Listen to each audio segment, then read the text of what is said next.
حضرت ابو ایوب انصاری رضی اللہ تعالی عنہ بارگاہ مصطفیٰ میں موجود تھے. عرض کیا رسول اللہ مجھے ایسا عمل بتائیے کہ جو میں عمل کروں تو اس عمل سے میں جنت میں چلا جاؤں. صحابہ کی بڑی مجلس تھی، سارے پریشان تھے کہ یہ پوچھ کیا رہے ہیں. تو حضور نے فرمایا سنو، سب سے پہلی چیز جنت میں جانا چاہتے ہو تو اللہ کی عبادت کرو، وہ وحدہ لا شریک ہے، اس کی عبادت کرو، نماز قائم کرو.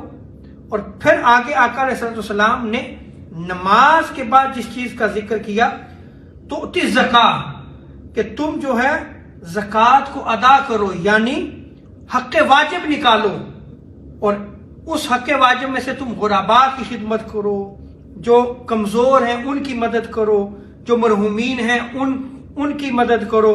اور اسی طرح جو امور خیر ہیں، جتنے بھی امور خیر ہیں ان پہ جو تم خرچ کرو تو یہ جنت میں لے کے جانے والا راستہ ہے.